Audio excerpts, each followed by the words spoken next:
노자님들 모두 근로계약서 작성하셨죠? 그리고 한 번씩 교부 받으셨고요. 그런데 근로계약서 작성할 때 월급 얼마인지만 보고 나머지는 그냥 쓱 넘겨버리고 맨 마지막에 도장 찍진 않으셨나요? 근로계약서는 사장님에게도 노자님에게도 매우 중요한 서류인데요.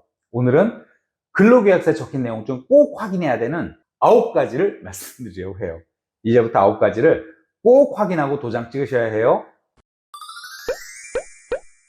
안녕하세요. 근로자의 자신감을 올리는 노무 채널 근자감의 신정욱 노무사입니다. 근로계약서에 적힌 내용을 확인하는 첫 번째는 갑과 을의 이름입니다. 이건 너무나도 당연한 건데요.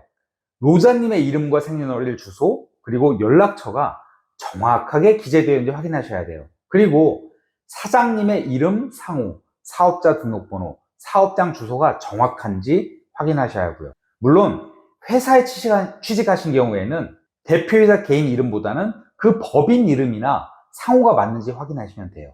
개인 사업자의 경우에 사장님 이름이 중요한데요. 간혹 근로계약서상 사장님 이름과 실제 사장님이 다른 경우가 있거든요. 이것은 그냥 확인 차원에서 알고 계시면 되고요. 실제로 노동법상 분쟁이 발생하면 실제 사장님이 책임을 지게 돼요.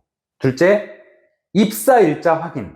정규직이라면 입사일을, 계약직이라면 근로개시일을 정확한지 확인해야 해요. 실제로 근무한 날짜와 입사일이 다른 경우가 있거든요. 근로계약서를 쓰기 전에 먼저 일을 시작하는 경우 실질적으로 근무를 시작한 날이 입사일이 돼요. 퇴직금의 경우 1년 근무가 발생하잖아요. 그 1년의 시작일은 근로계약서의 그 날짜가 아니라 실제 근무를 시작한 날부터 1년이 되는 거예요. 그래서 정규직의 경우 근로계약서를 며칠 뒤에 작성하더라도 근로계약서의 입사일자는 반드시 실제 근무를 시작한 날짜로 기재돼야 해요. 회사에서 인쇄된 계약서에 날짜가 실제 근무 시작일로 안 되어 있다면 고쳐달라고 해야죠. 나중에 분쟁이 생기지 않으려면 명확하고 정확하게 기재하는 게 좋겠죠. 계약직은 좀 설명드릴 게 많아요. 계약직도 실제로 근무를 시작한 날짜를 기재하는 것은 정규직과 똑같고요. 그런데 계약직은 근로계약 기간이라는 것이 있어요. 그래서 1개월, 3개월, 6개월, 1년 등 계약 기간을 근로계약서에 반드시 기재해야 하는데요. 그 시작일과 종료일을 모두 정확히 기재해야 해요. 1개월 계약의 경우만 예를 들어 볼게요. 2025년 9월 1일부터 1개월 계약이라면 계약 기간은 25년 9월 1일부터 25년 9월 30일이 돼요. 그런데 25년 6월 1일 같은 경우는 일요일이잖아요. 그래서 출근을 월요일인 6월 2일부터 한다고 해서 계약서를 6월 2일부터 시작하는 걸로 쓴다면 1개월 계약이라고 할 때 종료일은 7월 1일까지로 기재해야 되는 거예요. 자, 1개월 계약보다도 1년 계약일 때가 더 문제되는데요. 25년 6월 2일부터 1년 계약을 하려면 26년 6월 1일까지로 적어야 해요. 만일 25년 6월 2일부터 26년 5월 31일까지, 즉 5월 말일까지로 끊어서 적었다면 이거는 1년 계약을 하는 게 아니에요. 나중에 사장님 퇴직금이 없다고 말해도 소용없어요. 그래서 근로계약서의 날짜는 모두 정확한지 확인해야 하는 거죠. 셋째, 수습기간 확인. 보통 근로계약서에 수습기간이 있어요. 3개월 또는 6개월의 수습기간을 둔다고 근로계약서에 적혀 있는데요. 1년 계약직이든 정규직이든 이 수습조항이 있을 때에는 수습기간 평가를 통해 점수가 나쁘면 3개월이나 6개월만 회사를 그만둬야 하는 경우가 있어요. 그래서 수습기간 조항이 있는지 없는지 몇 개월인지 꼭 확인해야 해요. 수습기간 조항이 없다면 3개월 뒤에 회사가 수습기간 평가 결과 불합격이라고 하면서 노자님을 퇴사시킬 수 없어요. 뭐 다른 징계사유나 해고사유가 있다면 모르지만 근로계약서에 수습기간 조항도 두지 않고 3개월 뒤에 수습기간 종료라든가 평가 결과 불합격이라든가 이런 얘기를 갑자기 하면서 노자님을 퇴사시키면 부당해고가 될 수 있어요. 넷째, 근무 장소와 업무 내용 확인. 당연한 것 같지만 채용 모집 과정에서 또는 근로계약서 작성 과정에서 이 부분을 확인하지 않았다가 노자님이 낭패를 볼 수 있어요. 근무지가 노자님이 희망하던 근무지가 맞는지 아니면 일단 기재된 근무지는 맞지만 계약서 조항 중에 다른 도시나 지역 근무지로 변경될 수 있다는 조항이 있는지 확인하고 그 지역이 어디까지 발령날 수 있는지를 확인하실 필요가 있는 것이죠. 업무 내용은 당연히 근로계약 당시에 확인을 해야 하는 거고요. 나중에 업무 내용이 변경되면 근로계약서를 다시 작성하셔야 해요. 다섯째, 근로시간과 휴게시간 확인. 일일 근로시간과 몇 시부터 몇 시까지인지를 확인하셔야 해요. 이를 시업시각과 종업시각이라고 불러요. 시업시각보다 늦게 출근하면 지각이 되고요. 급여가 공제되거나 징계를 받을 수 있죠. 종업시각 이후에 퇴근하면 연장근로가 되는 거고요. 연장근로는 통상임금 시급의 50%를 추가로 임금을 받게 되니까 종업시각도 정확히 봐두시면 좋겠죠. 휴게시간은 일일 1시간 이렇게만 기재되어 있으면 안 되고요. 몇 시부터 몇 시까지 휴게시간이다 라고 적혀 있어야 해요. 일일 8시간 근로자의 경우에 중간에 점심시간으로 1시간 적혀 있는데요.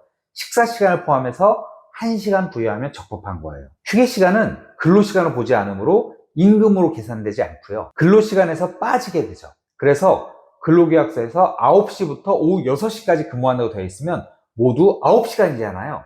그런데 12시부터 1시까지 휴게시간으로 적혀 있으면 9시간에서 1시간을 뺀 나머지 8시간만 근로시간이 되고 임금이 지급되는 거죠. 여섯 번째, 휴일과 휴가 확인.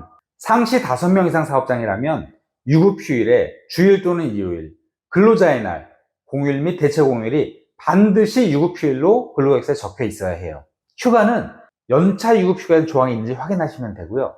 기타 휴일과 휴가는 취업규칙과 관계법령에 따른다. 이렇게만 되어 있으면 적법해요.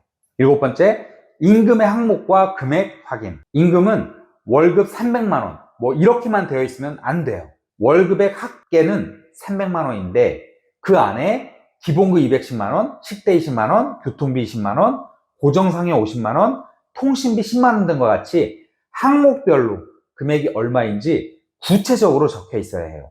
나중에 월급을 받을 때 사장님이 임금 명세서라는 걸 주실 텐데요. 임금 명세서에도 이처럼 기본급, 식대, 교통비, 고정상여 등 항목이 나눠져 있어야 해요. 물론 회사가 그냥 기본급 300만 원으로만 하는 것도 문제는 없어요. 실제로 항목이 나누어져 있는데 근로계약서에 월급 300만 원으로만 기재되어 있다면 위법한 거라는 거죠. 항목별로 나누어서 금액도 나누어서 표시돼야 적법해요. 여덟 번째, 급여 일자 및 급여 산정 기간 확인. 매월 일정한 날짜에 월급이 지급돼야 해요. 그리고 월급날이 공휴일인 경우 그 전날에 지급할지 그 다음 근무일에 지급할지도 기재되어 있어야 해요. 예를 들어 월급날이 매월 10일인데 그날이 일요일이나 토요일인 경우 회사는 그 전인 금요일에 월급을 주는지 아니면 그 다음 주 월요일에 주는지를 근로계약서에 기재해야 한다는 거죠. 그런데 또 중요한 것이 월급 산정 기간이에요. 회사마다 다른데요. 매월 1일부터 말일까지 급여를 다음 달 5일에 주는 회사가 있고요. 매월 26일부터 다음 달 25일까지 급여를 다음 달 말일에 주는 회사가 있어요. 사례가 너무 많아서 다 소개할 수는 없지만 내 월급이 언제부터 언제까지 급여를 정산해 주는 것인지 아는 것이 중요해요. 예를 들어서 연장 근로를 했다거나 인센티브를 받는다고 했을 때 28일에 연장 근로나 인센티브 매출을 발생한 사람이 언제 그 급여를 받느냐가 좌우되잖아요. 매월 26일부터 다음 달 25일까지 급여를 10일에 받는 사람은 28일의 연장 근로나 인센티브는 다음 달이 아니라 다다음 달에 지급될 것이니까 말이죠. 끝으로 아홉 번째, 계약 해지 사유 확인. 노사님이 결근 3일을 하면 해고할 수 있다는 등 조항을 말해요. 근로계약서를 보면 계약 해지 사유 같은 조항이 보통 근로계약서 끝부분에 있어요. 어떤 사유가 발생하면 노사님이 해고될 수 있는지 근로계약서에 적혀있는 근로계약서가 있다면 반드시. 자, 그럼 다시 정리해 볼까요? 근로계약서 작성 시 꼭 확인해야 할 9가지는요. 첫째, 갑과 을의 이름 확인. 둘째, 입사일자 확인. 셋째, 수습기간 확인. 넷째, 근무장소와 업무 내용 확인. 다섯째, 근로시간과 휴게시간 확인. 여섯째, 휴일 및 휴가 확인. 일곱째, 임금의 항목과 금액 확인. 여덟째, 급여일자 및 급여 산정기간 확인. 아홉 번째, 계약 해지 사유 확인. 그럼 이번 영상과 관련해 궁금한 점이 있으시면 댓글로 질문 남겨주시거나 상담 요청해 주시고요. 영상 제작에 큰 힘이 되는 구독과 좋아요, 그리고 알림 설정도 부탁드려요. 감사합니다.